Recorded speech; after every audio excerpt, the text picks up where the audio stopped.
Hi, Roger Mills, Boating New Zealand. Today we're reviewing the RMX 444, a foil-assisted Powercat.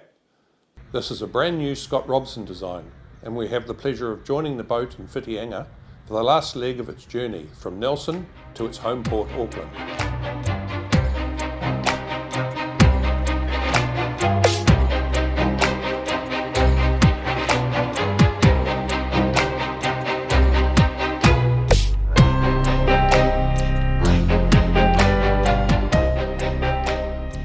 The boat, called About Time, was partway through her first major trip after being built in Nelson by All Spec Marine. The owner and project manager Matt Mason were hopping up the coast in manageable bites. The previous day they had travelled around East Cape from Napier, making Whitianga for refuelling and a good night's rest. The 444 in the model name refers to the length of the boat in feet, and every one of them was needed to accommodate the owner's detailed requirements: speed, economy and fit for purpose, elegantly specified as suitable for grandkids and fishing. And oh yes, styling that was distinctive. The boat looked purposeful and futuristic in a slightly understated manner. Black cabin on top of white hulls, nice curves and eyebrow-like windows to break up the hull height. The boat's hull chines just visible. She looks very well proportioned, and it's not until you see a person on board that you get an idea of the scale of the boat.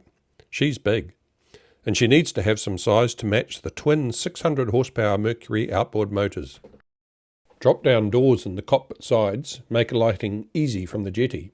The wide cockpit is finished in flexi-teak and was very grippy in the morning dew. A tachocat tender was neatly stowed between the outboards, lashed to the stainless rails. Inside the cabin, Matt turned on the Simrad instruments, 3 large 19-inch MFD displays glowing alongside the Mercury throttle controls. The motors started with a throaty roar before subsiding to a muted rumble, bubbles emanating from the exhaust. Ready to go, we cast off the lines. See you in Auckland, Brett. Yeah, safe journey, gentlemen. Have a good one. The weather forecast was a mixed bag, with some heavy rain forecast but little wind. The rain was meant to be early, so if we were going to get any good photos with the drone, we had to get it up right away. The boat streaked out of Whitianga, leaving a flat wash trailing behind as we headed clear of the Whitianga airfield no-fly zone. Once aloft, I raced the drone ahead to capture the cat at speed. It all looked a bit surreal. A black and white futuristic craft on a painted ocean of grey with an ill-defined horizon. The only distinctive feature was the bright wash trailing behind the boat. But unlike a displacement boat, this trail was devoid of waves and simply dissolved behind the boat. The craft has a single machined titanium hydrofoil with vertical arms at each end attached to the hull. The foil can rotate around a pivot point driven by electric actuators. This allows for fine adjustments of the angle of attack, which together with the hull's trim tabs can be adjusted to optimize the ride for the conditions. The foil can be fully retracted to prevent it becoming fouled. Optimization can be for either economy or speed, and it's the same for the foil itself, with designs optimized for speed or economy. The foils optimized for economy have exceeded 50 knots in sea trials, and their owner has opted for these foils. If you're travelling at 47 knots economically, then the ability to hit 54 to 55 knots is probably not that significant. We had to slow down to the low 30 knots so the drone could keep up, and when Matt opened the throttles, the boat quickly pulled away. It made for a great over-the-horizon shot, but I was a bit worried about leaving the drone behind with a low battery.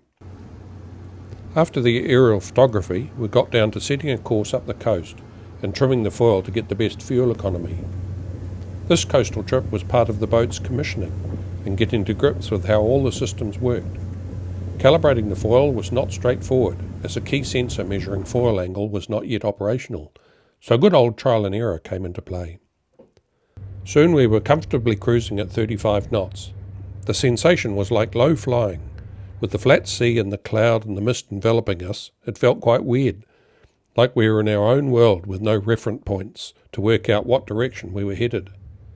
I needed a reassuring glance at the electronic chart to check we were actually on course, and look at the radar to see the way ahead was clear. The owner sitting in the port front seat had his eyes glued ahead, looking for any foreign objects we might have to dodge, such as driftwood. This had happened a couple of times on the trip around East Cape. Fuel consumption at 35 knots was 150 litres per hour. That's total from both engines. At 30 knots, fuel burn is 130 litres per hour, or 4.3 litres per nautical mile, so much the same as at 35 knots. The fuel tanks hold 1900 litres, which gives a 438 nautical mile range at 30 knots. Underway, the foil is always helping the boat, with an estimated peak lift of close to 4 tonnes. The boat's hull rises approximately 300 millimetres higher in the water than in non-foiling mode. The pictures at speed show this, and this is no doubt the reason for the significant reduction in wake. Matt did a full circle turn at speed, and even with a tight turn, by the time we crossed our wake there was only flat water. The outboard mounting has been designed to account for the changes in ride height, and the propellers remain firmly embedded in good flow. At speed, the noise of the outboards was minimal. We could have a decent conversation on the aft deck or inside with the cabin doors open. In rough weather while coming up the coast, Matt said the boat performed well. He said you had to drive it more, altering throttle when faced with larger waves, but good average speeds were easy to maintain. The boat is constructed of fiberglass and foam with some carbon in the high load areas.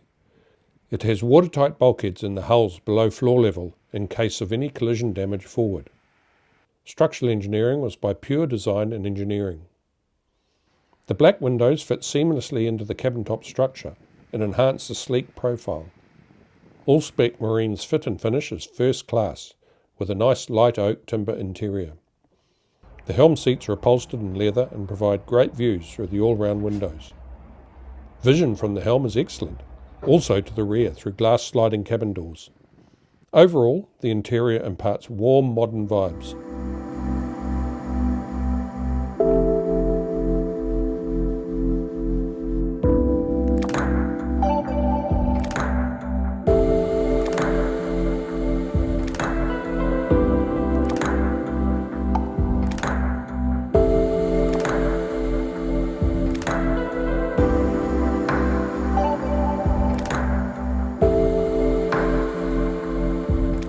The port hull has 2 cabins, one with 3 bunks forward and another with a double berth aft.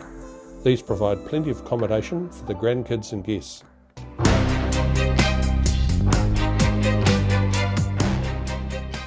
I asked the owner why he chose Mercury 600 horsepower outboards. He said that once they came onto the market it gave them the option to consider their use, and he preferred their relative simplicity and space saving compared to inboard motor options. In the rare case when an engine might need replacement, then it was a simple job to swap them out. Also, their quietness was a big plus. The foil design was by Paul Beaker. In the world of high-performance sailing, few names are more synonymous with speed than Beaker's, and he is a sought-after expert. The Beaker Moth was sailed by the top 6 contestants in the 2021 Worlds. He also consulted to Luna Rossa in the recent AC37 series. Scott Robson was pleased to hear from Paul that his hull design and foil placement was spot on. No changes were required. The fuel economy is improved by 33% with foil-assisted technology, confirmed by the initial sea trials at Nelson without the foil fitted.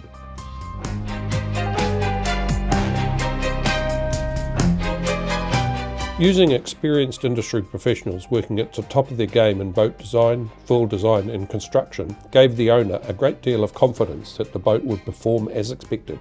The owner said some of his friends considered he was taking quite a risk, but he feels vindicated by the finished article. Our trip along the coast quickly put any doubts to rest, with a performance that was on the verge of magical. After his journey to get the vessel of his dreams, the owner gets the final word. "I'm happy, the boat is doing what I want," he said. About time we'll be seen around the coast this summer. Keep an eye out for her, but be quick, because she will likely disappear over the horizon in no time.